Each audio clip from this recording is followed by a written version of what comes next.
Russians call it Rasputitsa, or the season of bad roads. In Ukraine, it's known as Bezdorizhzhia, or roadlessness. Whatever you call it, it's mud season in Ukraine. Day after day of steady rainfall turns every unpaved road, field, and tree line into a quagmire of muck in which most anything will get stuck. Thankfully, the fall mud season usually is not as severe as the spring, but it's still going to slow things down for both sides. When transporting troops and supplies with standard equipment, it's usually not a matter of if, but when will a vehicle get stuck. Historically, the mud season tends to favor the side not pressing the fight. If you're dug in and on the defensive, you're not moving a whole lot.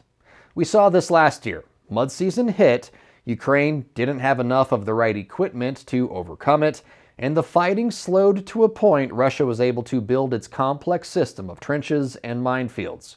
Ukraine can't afford to let that happen again, and its Western allies certainly don't want that happening again.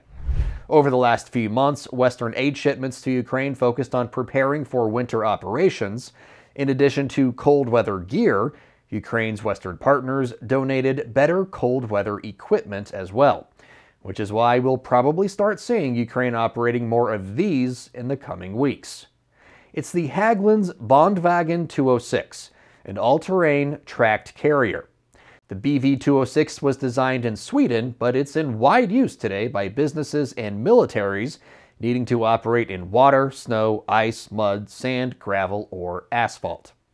The vehicles consist of two parts. The front unit contains the Mercedes-Benz engine. It's also where the driver sits, along with up to 5 other soldiers.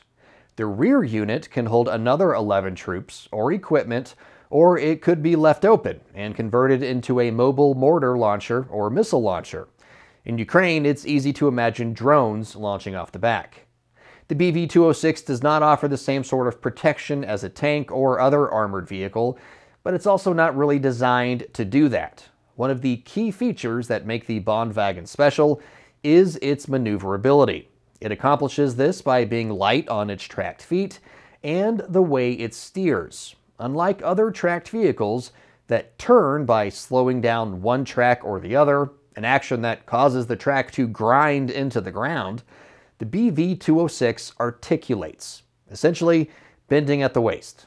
The Bandwagon's articulation and weight distribution enable it to move with relative ease through soft snow, sand, marshlands, or just right across lakes and rivers. Its body is fully sealed, making the Bondwagen an amphibious tracked vehicle as well.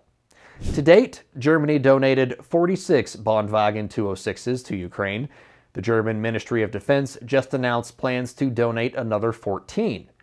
In a winter aid package totaling €1 billion, Germany also announced it would increase the number of Leopard 1 and Leopard 2 main battle tanks it's sending to Ukraine next year, and will move more air defense systems to the country by the end of this year. Germany's defense minister said his country plans to double its military aid to Ukraine in 2024, bringing the total to €8 billion. Germany is now in second place behind the United States when it comes to Ukraine's largest supporters.